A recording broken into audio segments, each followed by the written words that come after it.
আমি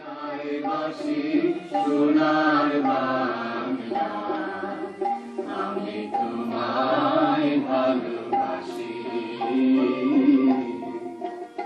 উমা ফাগুনে তোর আমের বনে ধরে পাগল করে মরি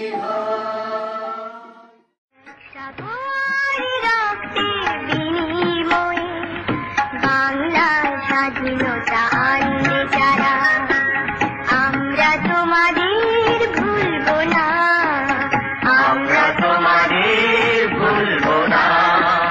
এক সাগর রক্তের বিনিময়ে বাংলার স্বাধীনতা আনবে যারা আমরা তোমাদের ভুলবো না, আমরা তোমাদের ভুলবো না।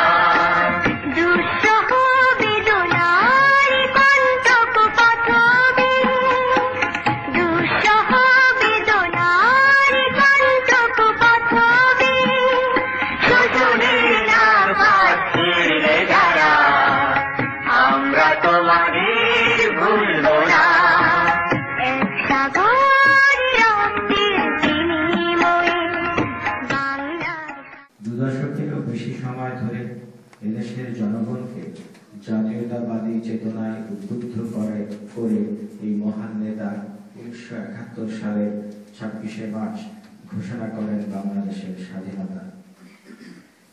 এজন্য পুনরায় তাকে কারাবরণ করতে হয়, যেতে হয় ফাঁসির মঞ্চে। তবুও তিনি শত্রুর সাথে আপোষ করেননি।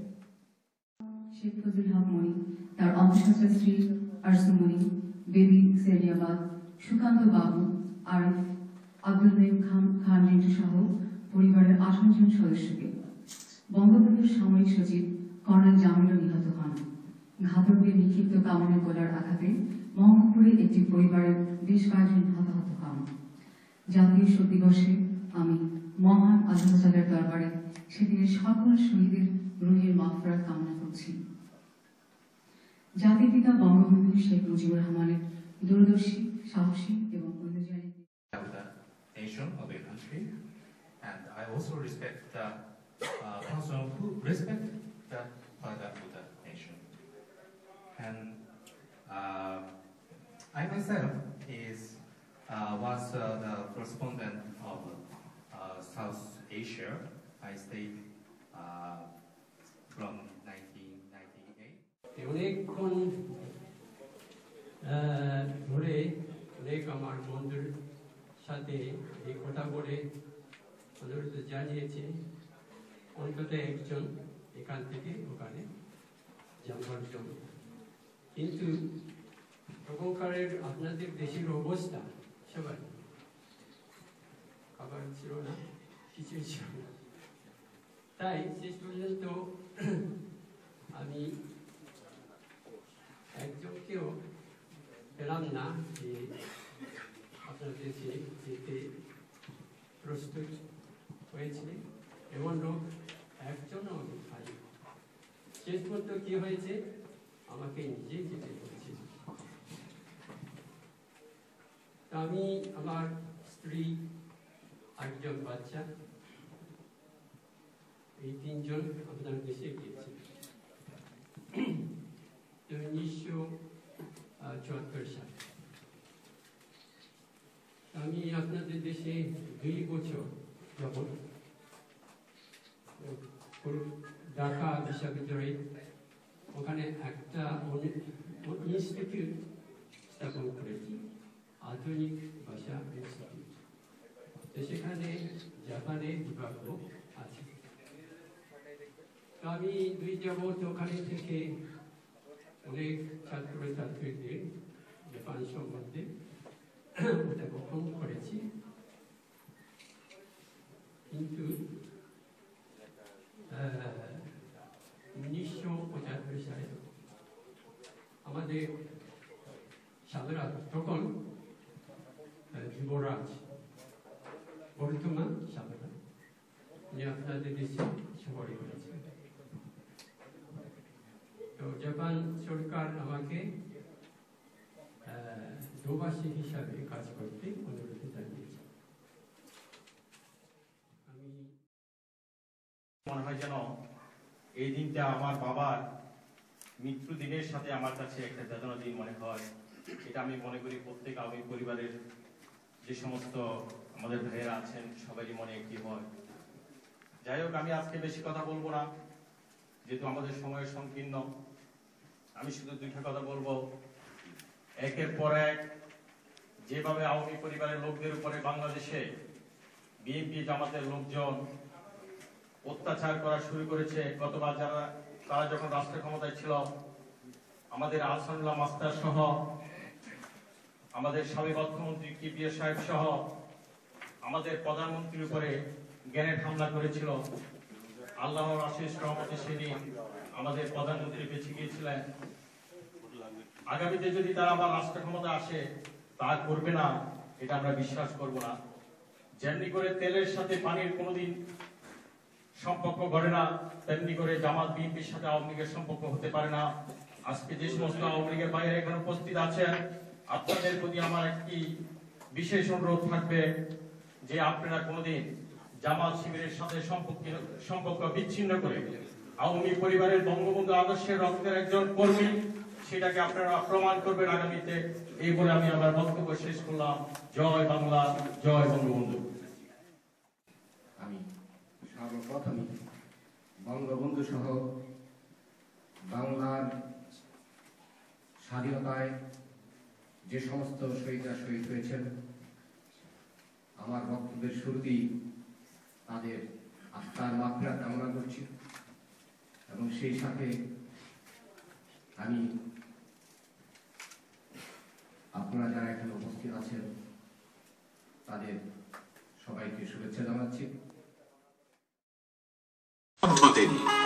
স্বাধীনতার জন্য বাংলার জনপ্রতিনিধি গোপাল দেব, অমিত তেজ রাজা শশাঙ্ক, স্বাধীনতার সৈনিক আলাউদ্দিন হোসেন শাহ, মরণজয়ী তিতুমীর, একনিষ্ঠ শরীয়তুল্লাহ, মৃত্যুঞ্জয় ক্ষুদিরাম, অগ্নিপুত্র সূর্য সেনের কণ্ঠ সহস্রবার গর্জে উঠেছে। বিশ্বকবি রবীন্দ্রনাথ, বাংলার কবি নজরুল ইসলাম, ভালোবাসার মতো কবি জীবনানন্দ দাশ, স্বপনীয় জাগরণে বাংলার সৌরভ ও স্বাধীনতার জন্য তপস্যা করেছেন। শেখ মুজিবকে আনব, আইয়ুব মুনিমের মিথ্যা মামলা পদদলিত হল। আগুনের প্রদাহ বাংলার সর্বত্র। শেখ মুজিব সবাইকে নিয়ে মুক্ত হলেন। জীবন গেল সার্জেন্ট জহুরুল হকের। রমনা রেস কোর্সে 1969 সালের 23 ফেব্রুয়ারিতে জনসমুদ্র। বাংলা এসেছে নেতাকে বরণ করতে। শেখ মুজিবুর রহমান বলেন, বঙ্গবন্ধু বাংলার বন্ধু, বাংলার অবিসংবাদী সিংহপুরুষ শেখ মুজিব। আবার সেই একই ষড়যন্ত্র। আইয়ুব গেল, ইয়াহিয়া এলো। এক জেনারেল যায়, আরেক জেনারেল আসে। জনগণ তাহলে কোথায়? দেশ তো জনগণের। জেনারেল ইয়াহিয়া মানতে বাধ্য হল সাধারণ নির্বাচন। এক মানুষ এক ভোট। সমগ্র দেশ জুড়ে এই প্রথম সাধারণ নির্বাচন। বাংলাদেশের আসন সংখ্যা 169টি। বঙ্গবন্ধুর নেতৃত্বে বাঙালি নির্বাচনে অংশ নিল। বিপুল বিজয়। 167 আসন পেল বঙ্গবন্ধুর রাজনৈতিক দল। নিখিল পাকিস্তানে মোট আসন সংখ্যা 300। তাহলে বাংলার নেতাই গঠন করবেন মন্ত্রিসভা। তাই তো চেয়েছে জনগণ। ক্ষমতার উৎস তো দেশের মানুষ।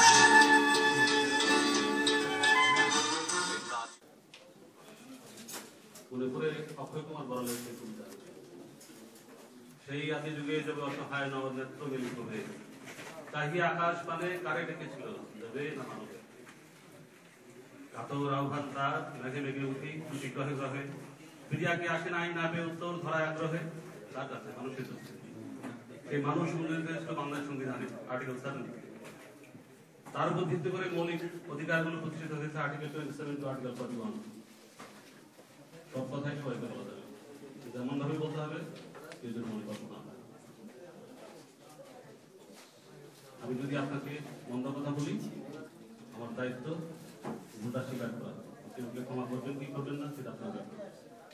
কিন্তু আমার ভদ্রতার খাতিরে একটি সাথে বলতে হবে যে ভাই আমার ভুল হয়ে গেছে।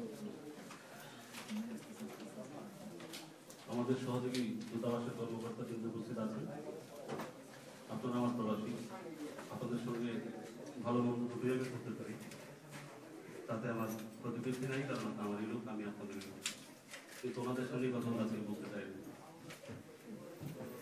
যদি প্রিপ্ল্যান কোনো চিন্তা হয়, ফুল আপনি ফুল দিচ্ছেন, প্রতিটি জিনিস সিম্বলিক, ওটা আপনার সিনথেটিক এই গাছ থেকে তুলে আনা সত্যি বড় একটা, আর যেটা বড় হবে সেটা ঠিক সেটা দেখেন, বড় পদ্ধতিকে শ্রদ্ধা বেশি রান্না হবে, বড় বড় দরকার আমরা সবসময় খেয়াল করি।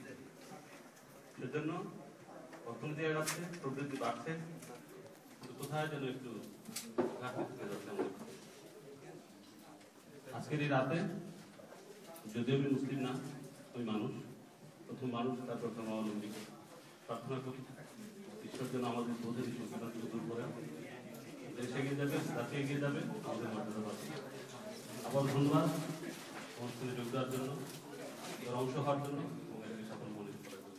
ধন্যবাদ।